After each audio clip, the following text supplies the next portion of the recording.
Hola, buenos días. Vamos a comenzar entonces con el primer taller, que sería técnicas de estudio. Primero vamos a saber para qué, digamos, qué son las técnicas de estudio, ¿sí? Que son un conjunto de métodos que se pueden aplicar para estudiar, ¿sí? Son herramientas para todo estudiante o toda persona que requiere saber o entender algún tipo de texto. ¿Para qué sirve principalmente las técnicas de estudio? ¿Qué te van a permitir estas técnicas? Bien, cada técnica está pensada para poder absorber al máximo los conceptos a estudiar. Se va a ahorrar tiempo porque cada una de estas técnicas busca optimizar el tiempo dedicado al estudio, ¿sí?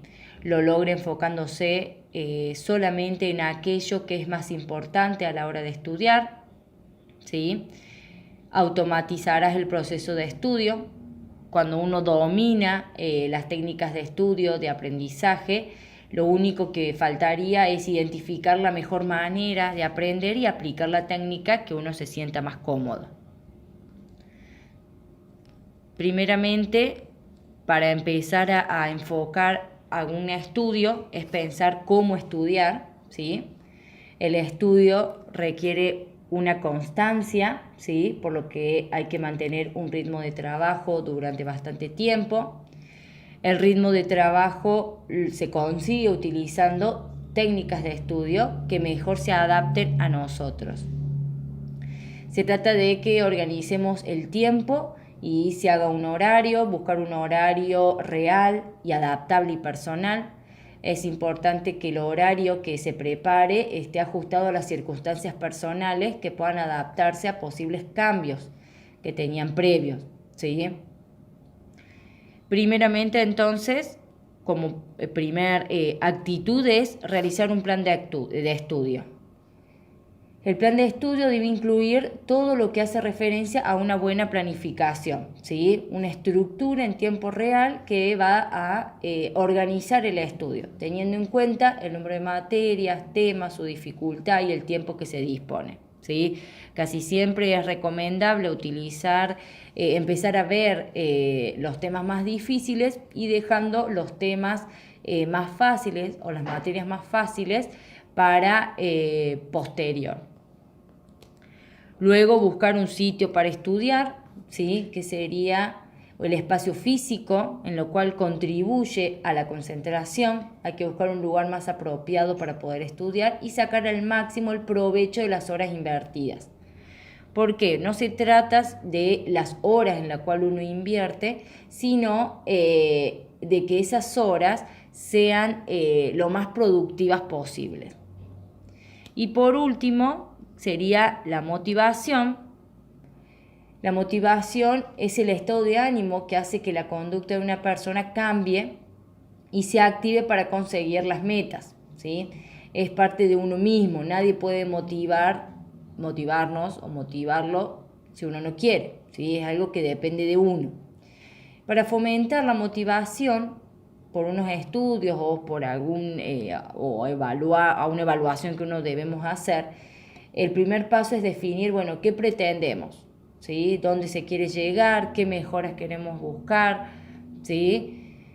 ¿Por qué? Porque la motivación, si nosotros no nos preguntamos, bueno, ¿qué quiero lograr? No va a dar el hincapié a fomentar todos estos pasos que mencionamos anteriormente de cómo estudiar. Digamos, en resumen, la motivación es la energía, ¿sí? Que consigue una persona que realice todas las acciones para culminar el objetivo de manera satisfactoria, ¿sí? Bien. Bueno, tenemos aquí un cuadro que serían algunas técnicas de estudio, ¿sí? Tenemos la lectura, dos tipos de lectura, la explorativa y la comprensiva, ¿sí? Tenemos los cuadros sinóptico, doble entrada, comparativo y conceptual. Y después tenemos otras técnicas como resumen, síntesis, el subrayado, que obviamente lo utilizamos para la aplicación de resúmenes y demás, ¿sí? y otras técnicas como extras que nos ayudan según la asignatura a estudiar, ¿sí? Ejercicios, dibujos, test, ¿sí? Mnemotecnias o la autoexplicación. Esas serían las que vamos a estar viendo en el día de hoy, ¿sí? Primero vamos a empezar con lo que sería la lectura, que es la lectura, ¿sí? La lectura es la primera toma de contacto con el tema, ¿sí? Y un paso fundamental para el estudio. Requiere atención y obviamente que concentración. Hay dos tipos de lectura, ¿sí? Tenemos la lectura explorativa o prelectura, ¿sí? ¿Cuál sería esta lectura? Nos hace una visión en conjunto, ¿sí? Durante esta fase leemos de forma superficial, tratando de captar los elementos más importantes y las palabras claves del texto. ¿Bien? ¿Cuáles serían las características de la prelectura? Que sería lo importante o lo inicial. Primero, que debe ser ágil, ¿sí? No es detallada, no es una lectura detallada. Tratar de localizar las ideas más importantes con solo la vista, ¿sí? Las posibles partes dificultosas o incomprensibles, e implicar relacionar mentalmente las ideas, ¿sí? ¿Cómo hacemos ese trabajo? Bien, primeramente leer el título, ¿sí? Y enfocarnos en el título, enfocarnos en el índice, ¿sí? El índice nos va a poder adentrar en la cual un panorama, un pantallazo, digamos, de lo que se va a ver realmente luego con detenimiento. Subtítulos, ¿sí? Los capítulos o apartados de los que consta. El uso de negrita o la cursiva, eso suelen resaltar algunos temas importantes, ¿bien? Esquema, las ilustraciones. Sería como algo más por encima, ¿sí? Eso constaría la prelectura, ¿bien? Después tenemos la lectura comprensiva, que es obviamente una lectura muchísimo más específica, ¿sí? El lector debe realizar una lectura con una disposición activa para comprender el contenido del escrito. Por ejemplo, las características que tiene esta lectura comprensiva es comprender las ideas y relaciones entre ellas, o sea, ir leyendo e ir entendiendo una idea bajo la otra idea. Si el texto, por ejemplo, es extenso o dificultoso, se puede ir leyendo por apartado. Vemos que es complicado, bueno, vamos subdividiendo ese mismo texto para poder llegar al entendimiento. Bien, hacer una lectura secuencial desde el título al subtítulo e ir comprendiendo, haciendo un autoanálisis, ¿sí? Buscar los significados de las palabras desconocidas, si hay mucho vocabulario que nosotros no entendemos o comprendemos bien, ir haciendo un glosario paralelamente. Tratar de responder las dudas que se hubieran planteado en la prelectura, ¿sí? Si esto no lo entendí porque lo pasé por alto, bueno, o vi un esquema que al verlo a simple vista no logré entenderlo, bueno, ahora me adentro y voy leyendo más detenidamente, ¿sí? Empezar a formar imágenes mentales al contenido. ¿Qué sería esto? Hacer predicciones. ¿Qué queremos decir con hacer predicciones? Es empezar a imaginar, a crear de lo que estamos leyendo. Por ejemplo, estamos leyendo algo de historia, bueno, empezar a imaginar esa secuencia que nos están contando. Si es algo de ciencias, algo de biología, por ejemplo, una duplicación de ADN o una replicación, que suele ser bastante difícil, bien, empezar a imaginar los elementos, por ejemplo, de la duplicación o de la replicación en nuestra cabeza y empezar a imaginar cómo sería ese proceso, aunque a veces desconociéramos, no entendiéramos bien cada parte en sí, porque no lo estamos estudiando realmente, ¿sí? Estamos empezando al estudio, todavía no estaría firmado, ¿bien? Por eso se llama formar imágenes mentales de contenido, hacer analogías, ¿sí? Empezar a buscar comparaciones, ¿sí? Y construir una interpretación del texto al final cuando lo leemos, ¿sí? Luego tendríamos el resumen, ¿sí? Que el resumen es el resultado de condensar en un texto forma breve obviamente, pero completa, relacionando las ideas, ¿sí? Su extensión aproximada debe abarcar una tercera, cuarta o quinta parte de la totalidad del texto, ¿bien? Y obviamente podemos utilizar nuestras palabras o la del autor. Eso obviamente es a nuestro antojo y a nuestro gusto. Si quizás nos sentimos cómodos con las palabras que utilice el autor, podemos utilizarlas, y si no, podemos realizar un resumen con nuestras propias palabras, que es la manera en la cual nosotros hemos logrado comprender esas ideas. Bien. ¿Qué requiere? ¿Qué características tiene un resumen? Es un solo párrafo, ¿sí? Principalmente es un solo párrafo. Luego contiene ideas principales, ¿sí? Se escribe siempre en tercera persona, no hay diálogos, ¿bien? Se emplean palabras propias, ¿sí? O las del autor, en este caso. Y es un tercio del texto original, puede ser una cuarta o una quinta parte, ¿sí? Luego tenemos la síntesis, ¿sí? La síntesis principalmente va a consistir, bien, en algo similar, digamos, al resumen, pero no es lo mismo, ¿sí? Es la composición de algo, ¿sí? A partir del análisis de todos sus elementos, ¿sí? Se trata de una versión abreviada de cierto texto que una persona realiza a fin de extraer la información o los contenidos más importantes, ¿bien? Sin embargo, es importante saber que la síntesis de un texto, a pesar de ser una obra de otra persona, ¿sí? Yo agarro un autor y hago una síntesis, es mi obra porque hice yo la síntesis, tiene que contener las palabras del autor, las ideas, no podemos modificar como es el resumen, ¿sí? El resumen podemos cambiar las palabras o colocar lo que nosotros hemos comprendido. Aquí no. Tiene que ser una copia idéntica, digamos, al texto real, ¿sí? Esto sí es cuando subrayamos las ideas principales y las transcribimos, ¿sí? Nosotros decimos que es un resumen, pero en realidad la síntesis es eso. Bien, a veces hay una equivocación entre síntesis y el resumen, pero no. La síntesis sería el subrayar las ideas principales y colocarlas en un texto, ¿sí? Eso es una síntesis, ¿bien? Que tiene de diferente del resumen, bien, que el resumen lo podemos poner explicándolo a nuestra manera, bien. Para la realización de una buena síntesis obviamente se recomienda realizar una lectura completa, ¿sí? Y luego de una segunda lectura en la que se subrayan las ideas principales, centrales, viene el escrito final, ¿sí? Obviamente para realizar eso necesitamos hacer el subrayado, por eso viene posterior a la síntesis, en realidad tendría que ir anterior, pero bueno, sabemos que para hacer la síntesis necesitamos el subrayado, por eso mismo lo hice de esa manera. Tiene 3 objetivos principales, ¿sí? El subrayado. Primero, apoyar la fase de la lectura analítica, ¿sí? Nosotros estamos leyendo y bueno, seleccionar lo más importante. Servir de base para realizar la síntesis.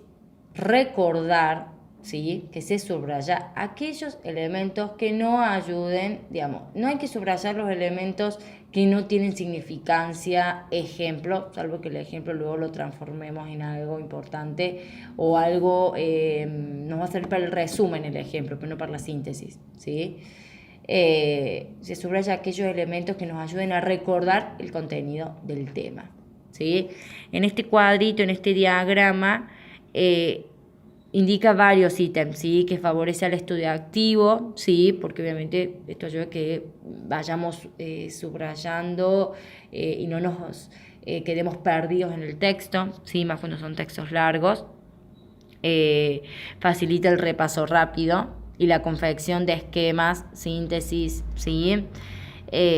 Posibilita la ampliación y la utilización de vocabulario específico, porque ya empezamos a aplicar el vocabulario que está en el texto, ¿sí? Desarrolla nuestra capacidad de análisis y observación, evita la distracción y pérdida de tiempo, o sea que nosotros leímos pero marcamos, ¿bien? Y el estudio se hace más activo, ¿sí? Como les decía, nos obliga a fijar la atención, ¿bien? Y obviamente a comprender el contenido de un tema, ayuda a retenerlo, no quiere decir que lo retenga, pero ayuda a retenerlo, ¿sí? Yo me quedo más con esa, que es la más importante, me parece, ¿sí?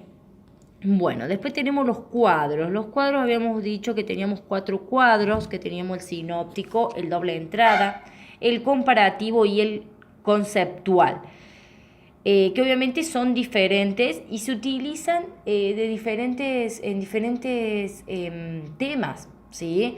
Dependiendo uno qué tema está utilizando, es el cuadro que va a aplicar. Y bueno, ¿y cómo saber? ¿Sí? Es según las características de cada cuadro, que es lo que correspondería. Bien, tenemos el sinóptico, ¿sí? El cuadro sinóptico es un cuadro, ¿sí? Una representación gráfica, que eso serían los cuadros, de ideas o de un texto, ¿sí? Que uno requiere analizar con más especificación. Bien, es de manera acotada mediante la utilización de palabras claves, ¿sí? En recuadradas o conectadas mediante líneas, llaves, que pueden o no poseer conectores, ¿sí? Gráficamente es como un árbol que nace desde un punto, ¿sí? Y tiene muchas ramas. Visualmente comienza en una palabra inicial, ¿sí? Una idea, en lo cual desemboca en varias otras, ¿sí? Estos cuadros sirven de ayuda mental para memorizar o guiarnos, ¿sí? De cómo se va dando el tema, ¿sí? Digámoslo así. Uno puede recordar la palabra clave que lo conforma y de esta manera lograr poder desarrollar los conceptos de esas palabras, ¿sí? Tengamos en cuenta que hay que poner palabras clave, no poner un montón de cosas, ¿sí? Porque si no ya dejaría de ser un cuadro, ¿sí? Por eso este cuadro dice idea general, como sería la palabra clave, idea principal, por ejemplo, 3 ideas principales, luego de esas son ideas complementarias y luego un detalle, no un texto de 7, 8 renglones, ¿sí? El detalle son casi siempre palabras que nos ayuden a guiarnos frente a un tema. Damos un ejemplo. Supongamos, vamos a hablar de la célula. Bien, vamos a poner los nombres, ¿sí? Célula, animal, vegetal, por ejemplo. Las funciones, bueno, funciones, estructura, ¿sí? De estructura, bien, pondremos las partes de esa organela, supongamos, ¿sí? Pero no el desarrollo, ¿sí? De todo. Las funciones, no vamos a detallar todas las funciones, no, eso lo diríamos oralmente, es como una guía, ¿sí? Después tenemos el cuadro de doble entrada. Acá yo voy poniendo ejemplos, pero bueno, la explicación luego va a estar bien en el material que nosotros lo enviamos, ¿sí? En conjunto con el video. Bien, la doble entrada. ¿Cuál sería el cuadro de doble entrada? ¿Sí? Es una organización, ¿sí? De conocimiento. Se organiza el conocimiento y se utiliza para sistematizar la información, ¿sí? Esto hace contrastar los elementos de un tema. Para eso sirve un cuadro de doble entrada, que está formado por un número variable de columnas, como este, que tiene 6 columnas, ¿sí? En la cual se va a leer la información en forma vertical y establece también una comparación entre los elementos de la columna, ¿sí?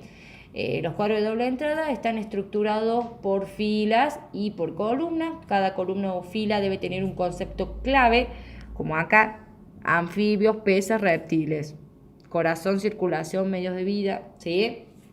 Por ejemplo. Las columnas y las filas, como dijimos, deben tener un concepto clave, ¿sí? Que representan una idea o un concepto principal, ¿sí? Estas se pueden cruzar, ¿sí? O sea que nosotros tenemos corazón de los peces, de los anfibios, de los reptiles, de las aves, por ejemplo, ¿sí? En el ejemplo. En la cual también forman celdas o espacios vacíos, en los cuales allí se pueden escribir, poner información, ¿sí? Descripciones, explicaciones, procesos, procedimientos, y también se pueden incluir ilustraciones, como está esta, ¿sí? Entonces, por ejemplo, acá respiración dice braquial, listo. Pero también dice en circulación, por ejemplo, en los peces, dice simple, cerrada y completa. Está explicando de cómo es esa respiración, cómo es esa circulación. ¿Sí? Está dando una explicación. O sea, es muy bueno el de doble entrada.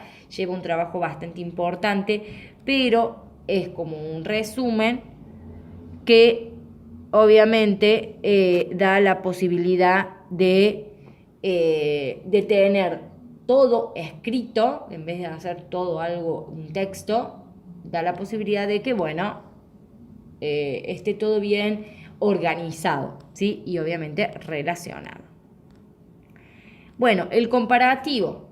El comparativo, bien, es una estructura, también en columnas, que permite organizar, ¿sí?, la información de acuerdo con criterios previamente establecidos. Ya el comparativo es como un poquito más específico de temas, ¿sí?, y no de materia, ¿sí? No podemos hacer un cuadro de toda la materia comparativa, ¿sí? Es más para ayudar a la comprensión de algún tema en particular o de algún concepto.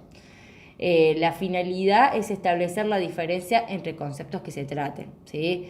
¿Qué características tiene? Bueno, que está formado por un número determinado de columnas, siempre son 2 o 3 o 4, ¿sí? Siempre números pares. Permite identificar los elementos que se desea comparar y permite escribir las características, obviamente, de cada evento. Por eso acá, por ejemplo, tenemos el calor, la temperatura, son 2 columnas, en los cuales hace una comparación o una diferencia que hay entre el calor y la temperatura, ¿sí? Y luego tenemos el conceptual, ¿sí?, también llamadas mapas conceptuales o redes conceptuales, ¿sí? Ahí hay un ejemplo, que son herramientas gráficas que ayudan a organizar y a representar el conocimiento, ¿sí? Son muy útiles, ¿sí?, para el tema de la memorización de los temas, porque obviamente organiza el plano visual y mental. Incluye conceptos que normalmente están encerrados en cuadrados o en círculos, ¿sí?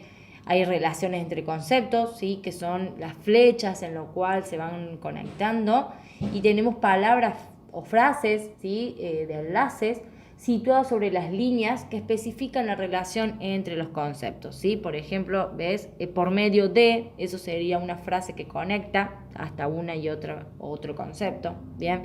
Acá en el ejemplo, bueno, es un mapa conceptual según lo que significan los mapas conceptuales, que sirven para representar gráficamente el contenido de un texto por medio de selección de conceptos y elementos de enlace, ¿sí? Eso como la parte más principal de lo que se utiliza en una red conceptual, ¿sí?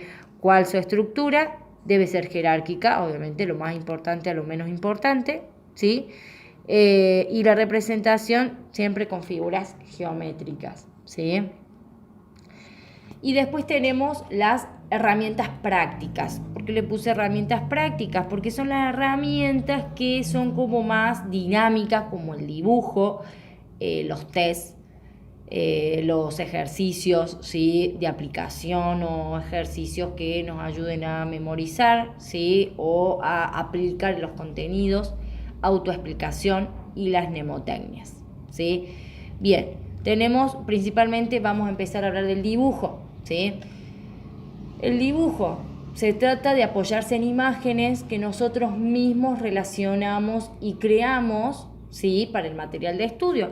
Pueden ser dibujos que nosotros mismos hagamos y que nos ayuden a memorizar. Casi siempre, ¿para qué sirve? ¿Para qué materias? Para biología, para física, para la parte de ingeniería mecánica, que el dibujo es importante, ¿sí? Nos ayuda a memorizar conceptos, procesos, ¿sí?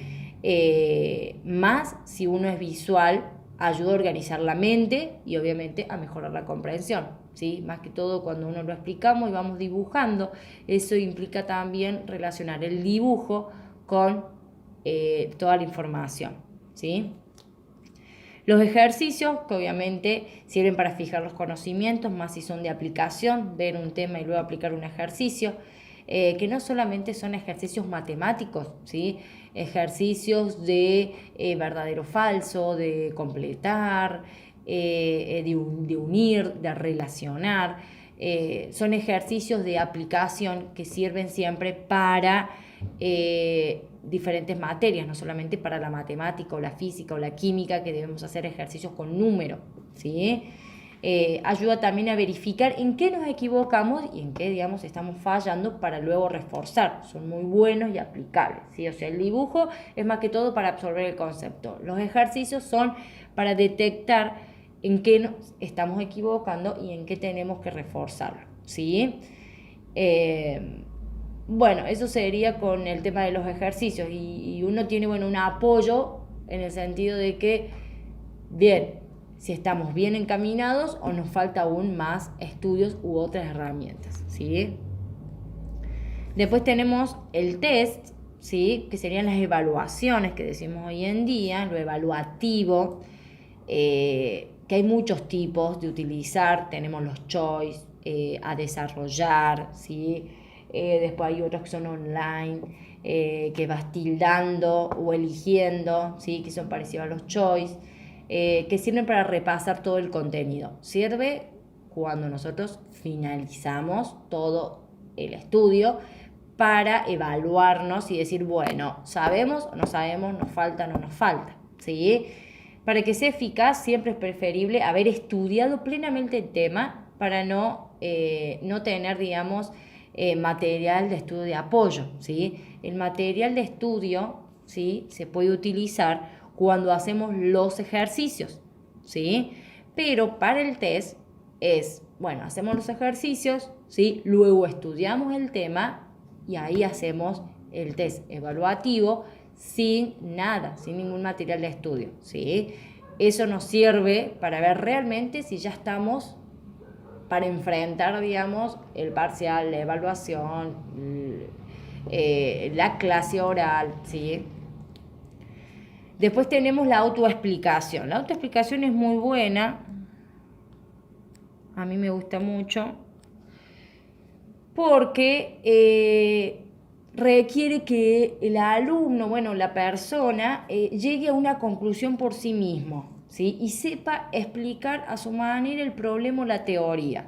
Más allá de saber el concepto real, que a veces pasa en algunas materias que necesitas saber, bueno, algunas asignaturas, fechas o procesos bien como deben ser, la autoexplicación sirve para poder saber si realmente entendimos el tema o no. Si lo sabemos explicar es porque lo entendimos, ¿sí? Entonces la autoexplicación es bastante evaluativa en el sentido de que ayuda a decir, bueno, sé el tema, ¿sí? Estar seguro de que uno lo sabe, ¿bien?